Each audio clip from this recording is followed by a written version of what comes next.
ಏನಪ್ಪ ಗಿಡ ತೋರಿಸ್ತಾ ಇದ್ದೀನಿ ಅಂತ ಅಂದ್ಕೊಂಡ್ರೆ, ಇದು ದೊಡ್ಡ ತೋಟದಲ್ಲಿ ಹುಣಸೆಕಾಯಿ ಗಿಡ ನೋಡಿ. ಇದು ತುಂಬ ಹುಣಸೆಕಾಯಿ ಬಿಟ್ಟಿದ್ದು, ಅದಕ್ಕೋಸ್ಕರ ನಾನು ಇದರಿಂದ ಒಂದು ರೆಸಿಪಿ ಮಾಡಿ ತೋರಿಸೋಣ ಅಂತ ತೋರಿಸ್ತಾ ಇದ್ದೀನಿ. ವೆಲ್ಕಮ್ ಟು ಬಾಲಾಜಿ ಮನೆ. ನಾನು ಗಾಯತ್ರಿ ವೆಂಕಟೇಶ್. ಇವತ್ತು ರುಚಿಕರವಾದ ಹುಣಸೆಕಾಯಿ ಬಿಸಿ ಉಪ್ಪಿನಕಾಯಿ ಮಾಡಿ ತೋರಿಸ್ತಾ ಇದ್ದೀನಿ ನೋಡಿ. ಯಾರೆಲ್ಲ ಮೊದಲನೇ ಬಾರಿ ನಮ್ಮ ಚಾನಲ್ನ ನೋಡ್ತಾ ಇದ್ದೀರಿ, ಪ್ಲೀಸ್ ಸಬ್ಸ್ಕ್ರೈಬ್ ಆಗಿ.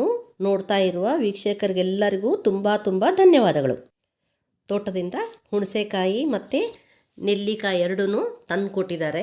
ಅದರಿಂದ ನಾನೀಗ ಹುಣಸೆಕಾಯಿದು ಒಂದು ರೆಸಿಪಿ ಮತ್ತು ಮುಂದೆ ಇದು ನೆಲ್ಲಿಕಾಯಿನೂ ಇದೆ ನೋಡಿರಿ. ಈ ನೆಲ್ಲಿಕಾಯಿಂದಲೂ ರೆಸಿಪಿ ಮಾಡಿ ತೋರಿಸ್ತೀನಿ. ಬನ್ನಿ ಹೇಗೆ ಮಾಡೋದು ಅಂತ ನೋಡ್ಕೊಂಬರೋಣ. ಒಂದು ಸ್ಟವ್ ಆನ್ ಮಾಡಿ, ಸ್ಟವ್ ಮೇಲೆ ಒಂದು ಕಡಾಯಿ ಇಟ್ಟು ಅದರಲ್ಲಿ ಸ್ವಲ್ಪ ಮೆಂತ್ಯನ ಹಾಕ್ಕೊಂಡು ಅದನ್ನು ಕೆಂಪಗೆ ಹುರ್ಕೋಬೇಕು. ಅದು ಪಟ ಅನ್ನತ್ತಲ್ಲ, ಆವಾಗ ಕೆಂಪಗಾದ್ಮೇಲೆ ಅದನ್ನು ಒಂದು ತಟ್ಟೆನಲ್ಲಿ ತಕ್ಕೊಂಡು ಅದೇ ಇದರಲ್ಲಿ ಸಾಸಿವೆನ ಹಾಕಿ ಅದನ್ನು ಕೆಂಪಗೆ ಹುರ್ಕೋಬೇಕು. ಮೆಂತ್ಯ ಸ್ವಲ್ಪ ತೊಗೋಬೇಕು, ಸಾಸಿವೆ ಜಾಸ್ತಿ ತೊಗೊಂಡು ಹುರ್ಕೊಂಡು ಒಂದು ತಟ್ಟೆನಲ್ಲಿ ತೆಗೆದು ಇಟ್ಕೋಬೇಕು. ಅದಾದಮೇಲೆ ಅದೇ ಕಡಾಯಿನಲ್ಲಿ ಅದರಲ್ಲಿ ಸ್ವಲ್ಪ ಉದ್ದಿನಬೇಳೆನ ಹುರ್ಕೋಬೇಕು. ಅದನ್ನು ಕೆಂಪಗೆ ಹುರ್ಕೊಂಡು ಅದನ್ನು ಸ್ಟವ್ ಆಫ್ ಮಾಡಿಬಿಡಬೇಕು. ಆಫ್ ಮಾಡಿ ಅದನ್ನು ಒಂದು ಪ್ಲೇಟ್ನಲ್ಲಿ ತಕ್ಕೊಂಡು ಈ ಥರ ಒಂದು ಕುಟಾಣಿ ಇರ್ತದಲ್ಲ ಅದರಲ್ಲಿ ಹಾಕಿ ಸಣ್ಣಗೆ ಪುಡಿ ಮಾಡ್ಕೋಬೇಕು. ಅದನ್ನು ಪುಡಿ ಮಾಡಿ ತೆಗೆದಿಟ್ಕೋಬೇಕು. ಅದನ್ನು ಈ ಥರ ಆಗಬೇಕು ನೋಡ್ರಿ. ಅದು ಈ ಥರ ನೈಸಾಗಿ ಹಾಕಬೇಕು ಪುಡಿ. ಅದನ್ನು ಒಂದು ಬೌಲ್ನಲ್ಲಿ ತೆಗೆದಿಟ್ಕೊಳ್ಳಿ.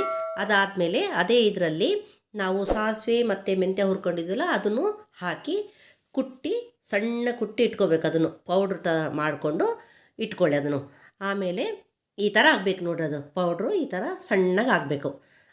ಅದನ್ನೆಲ್ಲ ರೆಡಿ ಮಾಡಿ ಇಟ್ಕೊಂಬಿಡಿ. ಅದನ್ನು ನಮಗೆ ಎಷ್ಟು ಬೇಕೋ ಅಷ್ಟು ಹುಣಸೆಕಾಯಿ ತೊಗೊಂಡು ಅದನ್ನು ವಾಶ್ ಮಾಡಿಕೊಂಡು ಅದನ್ನೆಲ್ಲ ಈ ಥರ ರೆಡಿ ಇಟ್ಕೊಂಡು ಅವನ್ನ ನಾರು ತೆಗಿಬೇಕು. ಈ ಥರ ಬೀನ್ಸಿಗದೆಲ್ಲ ತೆಗಿತೀವಲ್ಲ ಆ ಥರ ನಾರೆಲ್ಲ ತೆಗೆದು ರೆಡಿ ಮಾಡಿ ಇಟ್ಕೋಬೇಕು ನೋಡಿ. ಯಾಕಂತಂದರೆ ನಾರಿದ್ದರೆ ಚೆನ್ನಾಗಾಗಲ್ಲ, ಅದಕ್ಕೋಸ್ಕರನೇ. ಆಮೇಲೆ ಸ್ಟವ್ನ ಆನ್ ಮಾಡಿ ಒಂದು ಕಡಾಯಿ ಇಟ್ಟು ಅದರಲ್ಲಿ ಎಣ್ಣೆನ ಹಾಕಿ, ಎಣ್ಣೆ ಬಿಸಿ ಆದ ಅದರಲ್ಲಿ ಸಾಸಿವೆನ ಹಾಕಿ, ಸಾಸಿವೆ ಚಟಪಟ ಅಂದ್ಕೊಳ್ಳೇ ನಾವು ನಾರು ಬಿಡಿಸಿಟ್ಕೊಂಡಿದ್ವಲ್ಲ ಹುಣಸೆಕಾಯಿನ ಅದರಲ್ಲಿ ಹಾಕ್ಕೊಂಡು ಕರಿಬೇವನ್ನು ಹಾಕಬೇಕು. ಹಾಕಿ ಒಂದೆರಡು ಗ್ಲಾಸ್ನಷ್ಟು ನೀರನ್ನ ಹಾಕಿ ಅದನ್ನು ಒಂದು ತಟ್ಟೆ ಮುಚ್ಚಿ ಇಟ್ಬಿಡ್ಬೇಕು ನೋಡಿ. ಅದರಲ್ಲಿ ಸ್ವಲ್ಪ ಅರಶಿನೂ ಹಾಕ್ಕೋಬೇಕು. ಹಾಕಿ ಕೈಯಾಡಿ ಒಂದು ಸಲ ತಟ್ಟೆನ ಮುಚ್ಚಿ ಇಟ್ಬಿಡ್ಬೇಕು ಅದನ್ನು. ಆಮೇಲೆ ಅದನ್ನು ಇದು ಈ ಥರ ಆಗಿರುತ್ತೆ ನೋಡಿರಿ. ಮೆತ್ತಗಾಗಬೇಕು. ಅದು ಹುಣಸೆಕಾಯಿ ಮೆತ್ತಗಾಗೋದು ಈ ಥರ ಮೆತ್ತಗಾಗಬೇಕು ನೋಡ್ರಿ. ಹಿಂಗೆ ಮೆತ್ತಗಾದಾಗ ಅದನ್ನು ಅದಕ್ಕೆ ನಾವು ಈಗ ಮಸಾಲೆಗಳನ್ನ ಹಾಕ್ಕೊತ ಹೋಗೋಣ.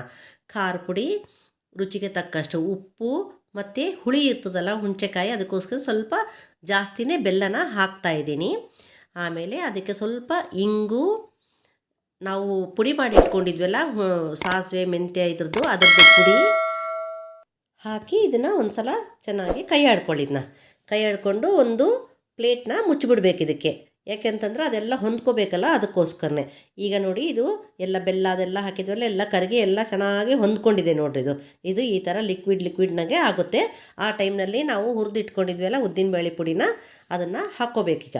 ಹಾಕ್ಕೊಂಡು ಅದನ್ನು ಒಂದು ಸಲ ಕೈ ಆಡ್ಕೊಂಡು ಎಲ್ಲದನ್ನೂ ಈ ಥರ ಕೈ ಆಡಿಬಿಟ್ಟು ಚೆನ್ನಾಗಿ ಕುದಿಲಕ್ಕೆ ಬಿಡಬೇಕು. ಅದನ್ನು ಮತ್ತೆ ಕುದಿಲಕ್ಕೆ ಬಿಟ್ಟು ಆ ಟೈಮ್ನಲ್ಲಿ ಕೊತ್ತಂಬರಿನೂ ಹಾಕ್ಕೊಂಡು ಕುದಿಲಕ್ಕೆ ಬಿಡಬೇಕು. ಅದನ್ನು ಕುದಿಲಕ್ಕೆ ಬಿಟ್ಟು ಇದು ಈ ಥರ ಆಗುತ್ತೆ ನೋಡ್ರಿ. ಇದು ಈ ಥರ ಲಿಕ್ವಿಡ್ನಲ್ಲಿ ಆಗುತ್ತೆ. ನಿಮಗೆ ಬೇಕು ಅಂದರೆ ಇಷ್ಟೇ ಲಿಕ್ವಿಡ್ ಅಂದರೆ ಸಾಕು, ಇಲ್ಲ ಅಂತಂದರೆ ಇನ್ನೂ ಸ್ವಲ್ಪ ನೀರನ್ನು ಹಾಕ್ಕೋಬೋದು. ಈಗ ಇದು ಕರೆಕ್ಟಾಗಿದೆ.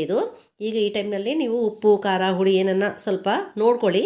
ಯಾವುದನ್ನು ಕಡಿಮೆ ಇತ್ತು ಅಂದರೆ ಈ ಟೈಮ್ನಲ್ಲೇ ಹಾಕ್ಕೊಳ್ಳಿ. ಈಗ ಇದಂತೂ ಪರ್ಫೆಕ್ಟ್ ಆಗಿದೆ. ಈಗ ಇದನ್ನು ಒಂದು ಸರ್ವಿಂಗ್ ಬೌಲಿಗೆ ತೆಗಿತಾ ಇದ್ದೀನಿ ನೋಡಿ.